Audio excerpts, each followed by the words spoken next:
Welcome, ladies and gentlemen, to game number 3 of LiquidTLO versus TSLPolt. And today's matchup is going to be, of course, between a blue Zerg player TLO, spawning at the top right of Cloud Kingdom, I believe the map is. Don't remember off the top of my head because I neglected to check before we started. Here, let me look at this. Yeah, this is definitely Cloud Kingdom. Alright, I always remember by the Zelnaga positioning. My apologies. Up against TSLPolt, who is our Red Terran player. The series is currently tied 1-1. It's a best of 3 from the ACES Winter Assembly 2012 group play. And I am doing this commentary sitting down. Believe it or not, I was able to get a new setup. My brother moved out, so he had an empty desk now, and I was able to put that to good use. I've got some speakers now to listen to my fantastic commentaries, of course, and a nice, comfortable chair. I know I emphasized I like to do them standing up, but hey, why not? I mean, it's comfortable, and for some of the longer macro games, it can get to be a little bit of a nuisance standing up. If you notice a difference in quality, I will return to my regular position. Speaking of which, in episode 2 and my dual commentary, I was using my laptop's integrated mic, and it was an insta-facepalm. On the dual commentary, we were forced to use the integrated mic, so now, from now on, we're going to be able to do it over Skype using our SteelSeries Siberia V2 headsets, but for my game 2, I had it all rigged up and everything. It's just Fraps had been set to record from the integrated mic, and I didn't change it back. So, just today, which is like 4 days after I casted, yeah, around 3-4 days after I casted game 2, it's been a while, I need to start getting back on track. I was just like, wait a minute, I had not even watched the video on YouTube yet, or even watched it after recording it. I just didn't have any time. I've been a little bit pressed lately. And then I just noticed that it's like completely not choppy, but integrated mic quality, and I was, God. So I made an extra point of giving you guys the best audio quality, and now the best game coverage. TLO is going to need to find a way to close out this series, as will Polt, but I emphasize it for TLO because I find personally he squeaked it out in the last game, because he just barely managed to well, no, I'll give it to him. He nimbly took out Polt's expansion, denied him. He picked off a number of SCVs with his metabolic boosted wings, had some bait wings to keep his opponent off track, and I apologize if this isn't entirely accurate. I do know there were bane wings involved, and speed wings, and a lot of SCV losses, but it's been a few days, of course, but I just think Polt has been a very strong player through and through. Towards the end of game 2, I was actually questioning whether or not TLO would close the game out. I was thinking, wait a minute, Polt, if he had a natural, if he was naturated, a saturated natural, he could win this game. And now he is going for a pretty exciting proxy bunker here. Gonna have to micro this Marine very carefully so that it does not get cornered by drones, who will now try to hit the SCV. There's 2 wings though, and a spine crawler with the natural. So this should not be able to do very much from Polt trying to get that SCV away, but I think it will meet an imminent doom. It's going to try to finish this barracks here.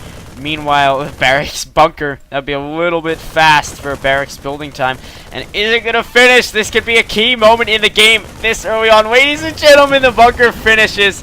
So, not going to deny TLO too much, but it's going to stunt his economic growth a little bit, force him to invest heavily in some defensive Zerglings, and just keep hunkered down in his base here. And I apologize for that little bump noise. A speaker fell over in the background.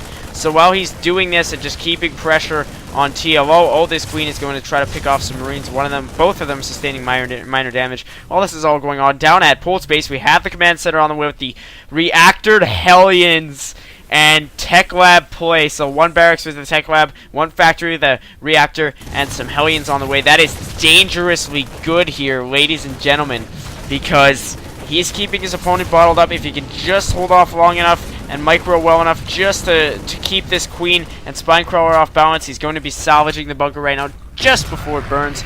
He's going to be able to run these Hellions in and deal some crippling damage to his opponent. Both the Queen and spine crawler on very low health. TLO is going to have to micro like a king to manage this. 1 of the Hellions does get picked off. There's another Queen pulled off the line. 2 more in production. And so 1 Queen right now for TLO. And I've been talking to a couple Zerg players recently, and they've been telling me when you lose your Queen, it is so annoying. They take very, very agonizingly long to make.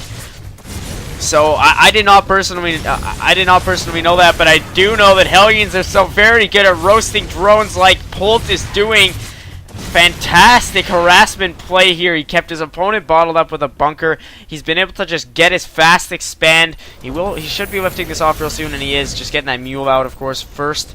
Again, I apologize for this scrolling. I'm still working on my pan. See, scrolling when I'm scrolling like that. When I'm trying to pan like this, sometimes it moves in a little bit.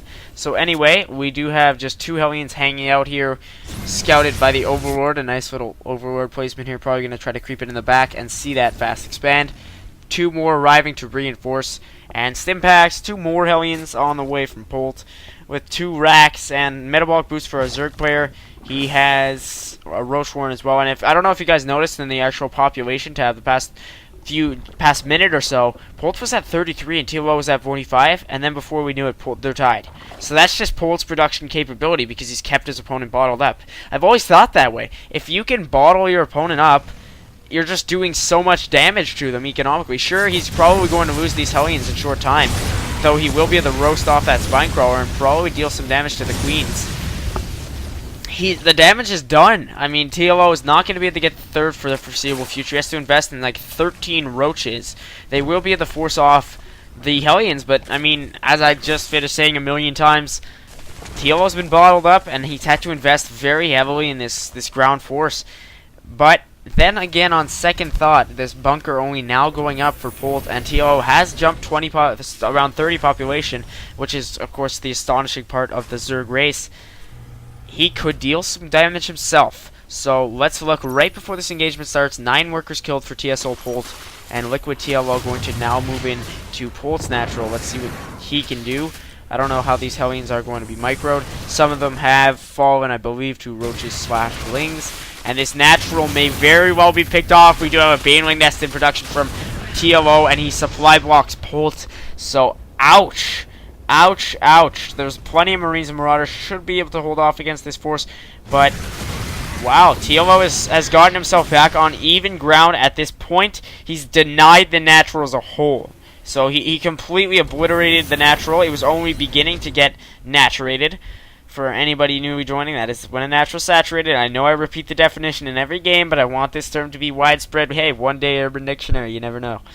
But TLO did lose plenty of workers, and he had to run some Queens off the line and lose a Spinecrawler or so. Ultimately, he kept the natural, and he has it running, and he's 38 population ahead. So he has a 17 Banelings in production. We saw that work so well in the last game, and this could be very, very exciting. Ladies and gentlemen, Game 3 just heating up at this 10:50 mark. We had, pretty much each side throwing toothpicks at one another. But now come the real spears. I don't know if you understood the metaphor, but anyway, we have a bunch of Banelings picked off by some Marauders and Marines, some of them exploding on the barracks. They will destroy it.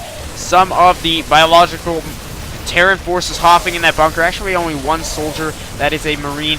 And now this is going to be a close engage. Going to have to run SCVs off the line for Polt. And this is going to make TLO probably salivate by his computer, because he's going to be the justify all those worker kills that were bestowed upon him at his natural. But then again, he has not actually killed that many. The SCVs very, very nicely tying up the Roach force so that the Marines can pick them off. 2 trying to run away. They're both going to die there. So that went a lot worse for TLO than I thought it would have. I don't know if you guys watched my second cast series. That was EG Puma against SKMC. And in that series, Puma pulled SCVs off the line at appropriate engagements. Still 16 workers killed, so that's a substantial amount for TLO. But Polt was able to save the game for himself by pulling those SCVs off the line. And we do have the third on the way, by the way, from the Zerg player. A little bit late, if you ask me. Or regular timing, depends on what kind of Zerg you are. If you're more of a fast expand type of player against Terran, or if you like to go for the heavy Roachling, as we somewhat saw from TLO, but that was more of a response pressure. And now Speedwing's going to flood in here from the side, but a lot of them picked off. They just ran through there, and needless life lost here for the Zerg player. So as I was touching on before, Puma pulled SCVs off the line when needed, and it ties up close range units so well, and even ranged units well, because then the opposing ranged units, like Roaches is relatively close range, I would say. Opposing ranged units can just completely knock them out, especially if you're Terran play. The SCVs allow Marines and Marauders to deal so much damage. Meanwhile, you as the opposing player just pulling your hair out saying, how can I get by these SCVs? It's very tough. You have to have appropriate army size, but now these Speedlings and Roaches are going to completely, not completely surround the Marine force. I like the pickup there from Polt. Nicely done. Plenty of upgrades from him. We have Glial Reconstitution, Centrifugal Hooks, Missile Attacks level 1, and Carapace level 1, so that is going to really power up his ground force here. Meanwhile, we do have Stimpaks down. That's been done for quite a while now. And our Combat Shields to the Terran player, in addition to Weapons level 1 on the way, so he's got all his basic Terran researches that are going to boost his force, but I think in short time, TLO may have a military advantage in terms of upgrades. He has a sizable force, and his opponent's slowly starting to reinforce here, but I don't know, ladies and gentlemen. This is going to be a close game. I can assure you of that. It's going to come down to control, timing, especially for TLO, since he was able to deny the fast expand essentially from Polt, but now he has to be able to take out Polt before Polt can get back up to a fully saturated second base, which he's at. So he's going to hit hard with some Roaches here, and Polt can slightly force him back, hoping to deny the third. Some Speedwings flooding in here, and just again running out. I don't know where they were rallied to, but that happened before. TLO just lost a handful of Speedwings. He probably would have lost them anyway, but he as you may have seen, he ran them by here, and then a lot of them died. And I mean, he could have ran them straight into the Marine Marauder force. Sure, they would have died either way, but at least they would have taken some of the Marine Marauders down with them. So now the third will be denied. The force picked up, and I think this guerrilla warfare from Polt may be able to change the game around. As I was saying before, the fact that TLO was able to deny his opponent's expansion, crucial, but now it's fully saturated, and the Zerg and Terran player are on even bases. So there's a hatchery in production now. So the economical rest has been fairly even. Here's going to be an M&M vs Roach battle. And now this is going to be a very close one. The speed coming into play. The ground upgrades coming into play for the Zerg player. He's going to force the Terran back, who is at 1-0. Well, TLO is at 1-1. And there's a segregated Marine force dying on their own. I think they might have been dropped out of one of the medevacs.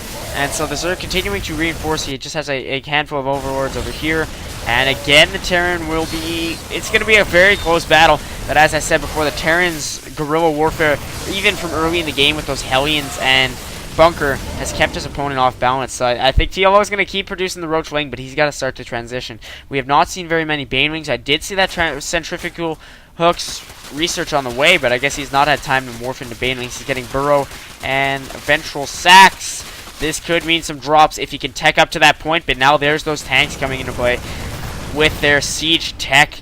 No upgrades, but still tanks here, so very powerful against armored. 25 damage from their 90mm cannons alone. And this siege mode will probably double that damage, baby. 50. So Banelings be crucial against the siege tank Marine Marauder force. And I don't know when they paused for a second. They're probably anticipating the amazing battle that is to come. Banelings have finished now. They're going to probably try to roll around the back, but Polt's Marauders have seen this. He's going to pull his whole force over to deny the Banelings assault. If they could have rolled in there from the back and taken out the 3 siege tanks, I kid you not, that would have been game. So just a little Zergling there picked off at the end, and Ventral Sacks have finished. So the 4th on the way now from TLO, but possibly some drop play. Polt finally opting for some concussive shells. Could be pretty useful against Speedwings / speed upgraded Banelings / Roaches. Speed upgraded Roaches. Why does Zerg have so many speed upgrades? But there could plausibly be a drop here, and sorry about that. There could plausibly be a drop here, as we saw in Stefano versus White Raw. Drops change some of the games. And a lot of, even in Puma versus MC, Puma won 2 games off of drops alone. So, even if you're Terran, you're Zerg sometimes, but a lot less frequently, if a Protoss drops can help.